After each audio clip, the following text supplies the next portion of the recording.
रात के सन्नाटे को चीरती हुई वो गगनभेदी आवाज। धूल और धुएं के गुबार में बदल गया सब कुछ। एक पल पहले तक जहां तालियों की गड़गड़ाहट थी, वहां अब सिर्फ चीखें थीं और लाशों का ढेर। 21 मई 1991 की रात भारत के इतिहास के पन्नों पर सबसे काले अक्षरों में लिखी गई। वो रात जब देश ने अपना एक युवा और दूरदर्शी नेता खो दिया, एक पूर्व प्रधानमंत्री राजीव गांधी को। ये कोई इत्तेफाक नहीं था, ये एक सुनियोजित बेरहम साजिश थी, एक ऐसा प्लान जिसने भारत की राजनीति को हमेशा के लिए बदल दिया। आज हम उस खूनी साजिश की परतों को खोलेंगे जो श्रीलंका के लिट्टे LTTE ने रची थी। हम जानेंगे कि क्यों भारत के तत्कालीन प्रधानमंत्री को इतनी बेरहमी से निशाना बनाया गया। क्या था LTTE का वो खौफनाक प्लान और कौन थे उसके पीछे के मास्टरमाइंड? ये कहानी सिर्फ राजीव गांधी की हत्या की नहीं, बल्कि बदला, विश्वासघात और एक देश के खिलाफ आतंकवाद की भी है। क्या आप तैयार हैं इस रोंगटे खड़े कर देने वाली सच्चाई का सामना करने के लिए? लेकिन इससे पहले आइए संक्षेप में जानते हैं कौन थे राजीव गांधी। इंदिरा गांधी के बेटे और पंडित जवाहरलाल नेहरू के पोते राजीव गांधी ने अपनी मां की हत्या के बाद 1984 में प्रधानमंत्री का पद संभाला था। वो युवा थे, आधुनिक विचारों वाले थे और भारत को 21वीं सदी में ले जाने का सपना देखते थे। उनकी छवि एक ऐसे नेता की थी जो देश को नई दिशा दे सकते थे। लेकिन उनकी इस यात्रा का अंत बेहद दर्दनाक और अप्रत्याशित होने वाला था। बात है 21 मई 1991 की। तमिलनाडु के श्रीपेरम्बदूर में एक चुनावी रैली होने वाली थी। राजीव गांधी वहां कांग्रेस उम्मीदवार के लिए प्रचार करने वाले थे। लोगों का हुजूम उमड़ा हुआ था। हर कोई अपने चहेते नेता की एक झलक पाने को बेताब था। हवा में उत्साह था, उमंग थी, लेकिन किसी को नहीं पता था कि इस भीड़ में मौत अपनी भयानक चाल चल रही है। एक ऐसी मौत जो इतिहास में एक काला धब्बा छोड़ जाएगी। रात के लगभग 10:20 का समय था। राजीव गांधी मंच की ओर बढ़ रहे थे। उनके चारों ओर सुरक्षाकर्मी और समर्थक थे। लोग मालाएं पहना रहे थे, तस्वीरें ले रहे थे। इसी भीड़ में एक युवा महिला थी जिसका नाम था धनु। उसने खुद को चंदन की माला से सजा रखा था। उसके चेहरे पर कोई डर नहीं था, सिर्फ एक भयावह संकल्प। वो अपने मकसद को पूरा करने के लिए वहां आई थी। धनु ने राजीव गांधी के करीब पहुंचने की कोशिश की। एक पुलिस कांस्टेबल ने उसे रोकने का प्रयास किया, लेकिन राजीव गांधी ने खुद उसे आगे आने दिया। धनु ने राजीव गांधी के पैर छूने के लिए नीचे झुकी और ठीक उसी पल एक जोरदार धमाका हुआ। सब कुछ शांत हो गया, सिर्फ कुछ पल के लिए, और फिर चीखें, धुआं, अफरा तफरी और मौत का भयावह मंजर।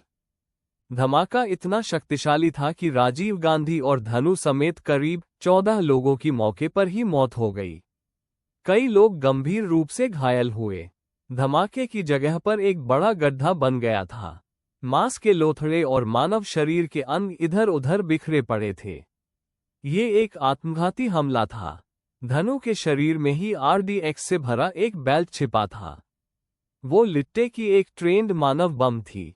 देश स्तब्ध था। किसी को यकीन नहीं हो रहा था कि राजीव गांधी अब हमारे बीच नहीं है। पूरे देश में शोक की लहर दौड़ गई। दिल्ली से लेकर तमिलनाडु तक हर तरफ मातम पसर गया। ये सिर्फ एक नेता की मौत नहीं थी, ये भारतीय लोकतंत्र पर एक सीधा हमला था। लेकिन सवाल ये था कि इसके पीछे कौन था और क्यों? जांच एजेंसियां तुरंत हरकत में आईं, लेकिन सबूत के नाम पर सिर्फ तबाही थी। बिखरे हुए टुकड़े, जली हुई बॉडी और हर तरफ खून ही खून। ये पता लगाना एक चुनौती थी कि यह हमला किसने किया और कैसे। जांचकर्ताओं के पास कोई सीधा क्लू नहीं था। उन्हें जीरो से शुरुआत करनी थी। लेकिन एक अनजाने हीरो ने इस जांच को एक महत्वपूर्ण दिशा दी। धमाके में मारे गए लोगों में एक स्थानीय फोटोग्राफर हरि बाबू भी था। उसकी कैमरा बॉडी पिघल चुकी थी, लेकिन उसके अंदर का फिल्म रोल कुछ हद तक सुरक्षित था। जब इस रोल को डेवलप किया गया तो उसमें कई चौंकाने वाली तस्वीरें मिलीं। इनमें से एक तस्वीर धनु की थी, जो राजीव गांधी के पैर छूने से ठीक पहले क्लिक की गई थी। यही तस्वीर इस खूनी साजिश की पहली कड़ी साबित हुई। फोटोग्राफ से पता चला कि इस हमले के पीछे कोई महिला थी, जिसने खुद को मानव बम के रूप में इस्तेमाल किया। लेकिन यह महिला कौन थी? जांचकर्ताओं ने अपनी नजरें श्रीलंका के तमिल उग्रवादी संगठन liberation tigers of Tamil Eelam यानी LTTE पर घुमाई। लिट्टे पहले भी आत्मघाती हमलों को अंजाम देता रहा था और उन्हें मानव बम की ट्रेनिंग भी देता था। लेकिन LTTE राजीव गांधी को क्यों मारना चाहता था? इसकी जड़ें श्रीलंका के गृहयुद्ध में छिपी थीं। 1987 में राजीव गांधी सरकार ने श्रीलंका में शांति सेना IPKF Indian peace keeping force भेजी थी, जिसका मकसद श्रीलंकाई सरकार और LTTE के बीच संघर्ष को खत्म करना था।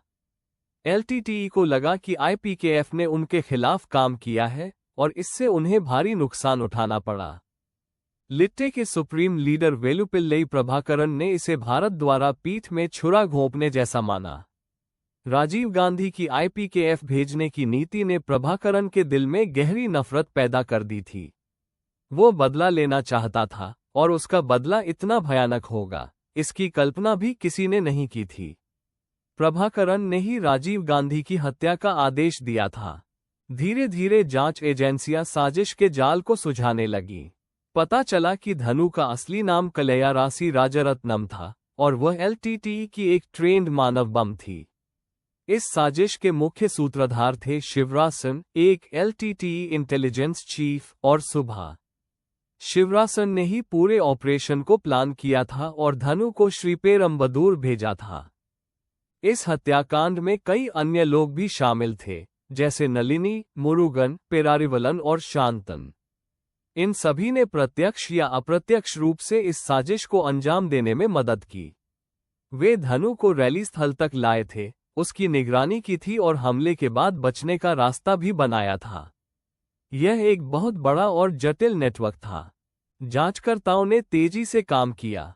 कई संदिग्धों को गिरफ्तार किया गया, लेकिन शिवरासन और सुभा जैसे प्रमुख कंस्पिरेटर्स अभी भी फरार थे। एक बड़े पैमाने पर तलाशी अभियान शुरू किया गया।